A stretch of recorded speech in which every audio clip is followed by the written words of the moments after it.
శ్రీనివాస 22వ పాశురం. వెనుకటి పాశురంలో గోపికలు శ్రీకృష్ణ పరమాత్మను మేల్కొల్పడానికి వచ్చారు. మాకు నీవు తప్ప ఇంక ఏ గతి లేదు అని చెప్తున్నారు. వెనుకటి పాశురంలో సూచించినట్టుగా అనన్యగతి తత్వముని ఈ పాశురంలో కూడా వివరిస్తున్నారు. అభిమానం అనేది రెండు రకాలుగా ఉంటాయటండి. ఒకటి సర్వం నాదే అనే అభిమానము, మమత అభిమానం. దేహమే నేను స్వతంత్రుడను అనుకునేది అహంతాభిమానమట. ఇక్కడ గోపికలు ఏం చెప్తున్నారంటే, శత్రువులు రాజ్యాలను వదిలి నీ వాకిటికి ఎలా అయితే వస్తారో మేము కూడా అలాగే వచ్చాము, కానీ నువ్వు తిరిగి రాజ్యం ఇచ్చేస్తే శత్రువులు అయితే వెళ్ళిపోతారేమో, కానీ మేమైతే వెళ్ళాం, నీ దగ్గరే ఉంటాము అని సర్వమునందు మమతాభిమానం వీడిపోయినట్లుగా చెప్తున్నారు.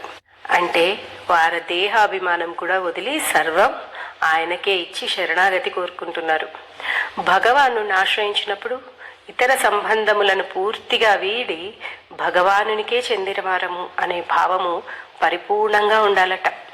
గోపికలు కూడా అలాగే ఈ పాశ్వంలో తమ అనన్యార్హత్వమును విజ్ఞాపన చేసుకుంటున్నారట. పరమాత్మను పొందాలని కోరుకునేవారు స్వామికి సంపూర్ణంగా శరణాగతులు అవ్వాలి, సంపూర్ణ ప్రవృత్తిని చేయాలి, స్వామి పాదాల వంత ఇవ్వాలి. నీవు కాకుండా ఇంకా మాకు ఏ దిక్కు లేదు, మేము పూర్తిగా నీవారమే అనే శరణాగతి చేసి పాదాలను ఆశ్రయించాలని ఆండాళ్ళ తల్లి మనకు చెప్తుంది. ఈ పాశురంలో మేము నిన్ను స్తుతిస్తుండగా నీ అతిలోక సుందరమైన రూపాన్ని, అనగా మెల్లమెల్లగా తెరుస్తున్నవే నీ అతి సుందరమైన కన్నులు, ఒకటి సూర్యుడులాగా ఒకటి చంద్రుడిలాగా, నీ సూర్యచంద్రుల వంటి కన్నులను వికసింపచేస్తుండగా అందు నుండి నీ కరుణా కటాక్షాల వీక్షణలు, వాత్సల్యపూరితమైన ధారలు మేము తన్ని తీరుగా పొందాలి, ఆనందించాలి అని వచ్చామని గోపికలు చెప్తున్నారు. కర్మల కారణంగా పరమాత్మకు బహుదూరమైన జీవులు తిరిగి కలుసుకునేట్టు చేసేదే ఈ ధనుర్మాస వ్రతము అని మన అండాళ్ళ తల్లి అంటుంది. ఇక్కడ మనిషి వస్తువులపైన ఏర్పరచుకున్న అభిమానం ఎప్పటికీ పట్టుకుని వేలాడుతూనే ఉంటాడు. ఎంత దుఃఖాల పాలైనా కూడా అదే పనే చేస్తుంటాడు కదండి. ఇవన్నీ ఎవరిచ్చినవి? అన్నీ ఆయనవే అని ఒక్క మాట మనం అనుకుంటే ఏడవాల్సిన పనే ఉండదు. అలా చెప్తూ ఒక చిన్న కథను చెప్తున్నారు. ఇక్కడ ఒక మహానుభావుడు ఉండేవాడట, ఒక చక్రవర్తి. ఆయన ఎంత సంపదలు అనుభవించేవాడంటే ఏనుగు ఎక్కి కూడా ఇంకా పైకే చూసేవాడట, కిందకి చూడడమే మర్చిపోయాడట. ఈయన దయ కోసం ఎంతమందో రాజులు ఆయన పాదాల వద్ద వాళ్ళ కిరీటాలు ఉంచేవారట. ఇలాంటి వాడికి ఒకసారి ఏమైందంటే, శత్రువులు ఆక్రమించి దండెత్తి వచ్చేసరికి ఆయన రాజ్యం, ఆయన భోగాలు అన్నీ మర్చిపోయి పారిపోవాల్సి వచ్చింది. అలా ఊరి దాటి బయటికి వెళ్ళిపోయాడు. శత్రువుల బారి పడకుండా ఉండడానికి ఒక పూరి గుడిసెలో దాక్కున్నాడు. మళ్ళీ ఎవరికైనా తెలిస్తే ఆయన అభిమానంకి అవమానం అవుతుందని ఎవరికీ తెలియకుండా అక్కడ దాక్కున్నాడు. తినడానికి కూడా ఏమీ లేదు. అడుక్కోవాలి అంటే పగలు బయటకు రాలేడు. మరి అందరికీ తెలిసిన వాడాయ ఒక పెంకు ముక్కను తీసుకొని రాత్రిపూట వెళ్ళేవాడట భిక్షాటనకి, ఎవ్వరు చూడకూడదని. అది కూడా వెలుతురు ఉంటుందని చెప్పి ఇండ్ల చూరు కింద నడుచుకుంటూ వెళ్ళేవాడట. అక్కడ ఒక పిల్లలు గల కుక్క పడుకొని ఉందట. ఈయన తప్పించుకొని మెల్లగా వెళ్తుంటే బై మిస్టేక్ నన్ను కాలు దొక్కాడు. అదేమో ఈయన కాలు కరిచేసింది. ఆయనేమో అయ్యో అమ్మో అనుకుంటూ అరవడం మొదలుపెట్టాడు. ఇంతలోనే అక్కడికి ఎవరో ఒక అతను వచ్చి చూసి ఈయన్ని గుర్తుపట్టాడు. అయ్యో ఈయన మన చక్రవర్తి కదా అని.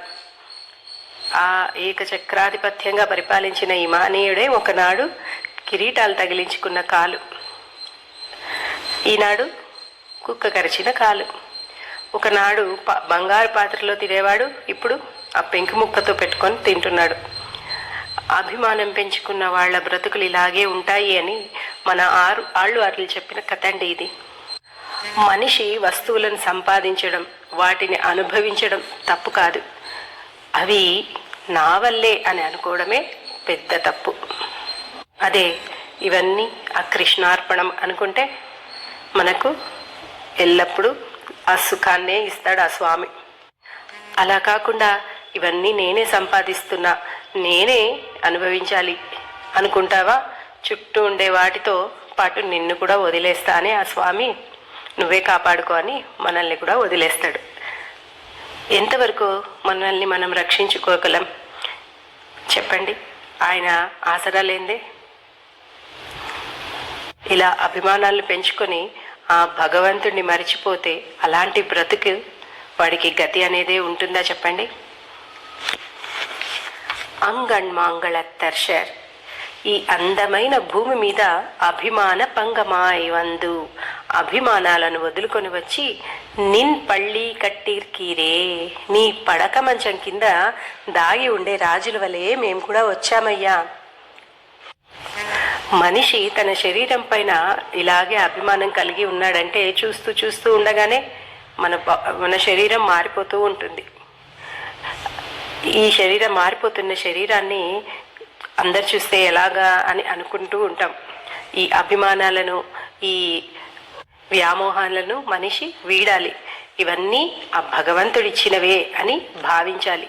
ఈ దేహం పైన ఎప్పుడైతే అభిమానం పెంచుకొని ఈ ప్రకృతి మండలాల్లో సంచరిస్తున్నామో ఆ అభిమానాలను, వ్యామోహాలను అన్నిటినీ వదులుకొని నీ పద సన్నిధి చేరాలి మనం. ఎవరైతే వదులుకొని వస్తారో వాళ్ళకే ఆయన వాత్సల్యపూరితమైనటువంటి కరుణా కటాక్షాలు దొరుకుతాయి. కానీ మనలాంటి సామాన్యులకి ఇది అంత సులభమా అండి?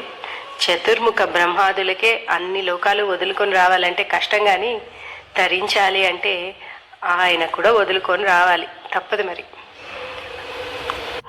శంగం ఇరుప్పార్పోల్, అయితే వాళ్ళు ఒంటరిగా ఉంటే ఏమైనా డౌట్ పడతారేమో అని గుంపులు గుంపులుగా ఎలా అయితే చేరి ఉంటామో మేము కూడా అలాగే మీ దగ్గరకు వచ్చాం.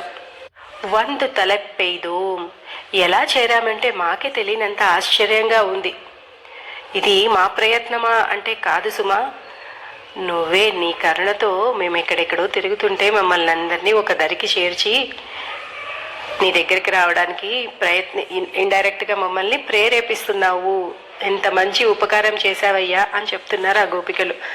మాకు ఎక్కడో గుర్తులేని స్థితిలో మేముంటే మాకు ఒక శరీరాన్ని ఇచ్చి, ఇంద్రియాలనిచ్చి, జ్ఞానాన్నిచ్చి, మహానుభావులను ఇచ్చి, వారి ఉపదేశాలు వినేట్టుగా మాలోనే ఉండి మమ్మల్ని సంస్కరించి, మాలో నీపై ద్వేషాన్ని తగ్గించి, మాపై ప్రేమ కలిగి నీ సన్నిధికి పరుగు పరుగున వచ్చాం.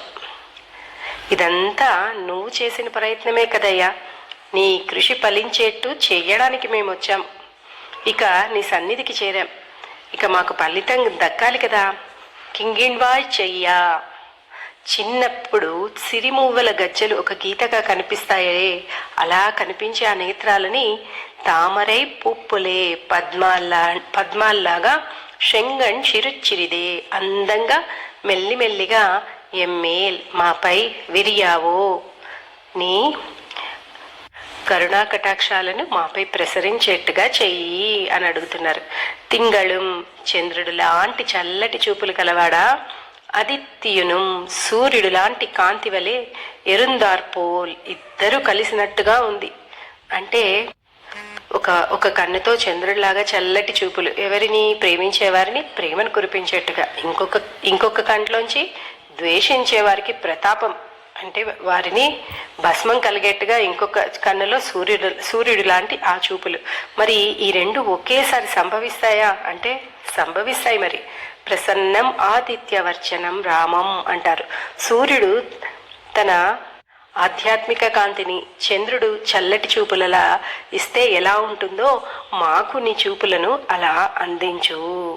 అంగణ్ ఇరెండు, ఆ కళ్ళు అవే. నీ కళ్ళను పోల్చడానికి ఎలాంటి ఉపమానం ఉపయోగించాలి మేము? దేంతో పోల్చాలి మేము నీ కళ్ళని? కొండు ఎంగళ్ మేల్, వాటిని నీ దృష్టిని మాపై పడేట్టుగా చేయి తండ్రి. నోక్కుదియేల్ ఎంగళ్ మేల్, ఆ చూపులు మాపై పడితే శాపం ఇరింద్, మాకున్న శాపాలన్నీ పోతాయి. అహల్యకున్న శాపం నీ పాద స్పర్శతో పోయింది, మాకు నీ పాదస్పర్శ కావాలి.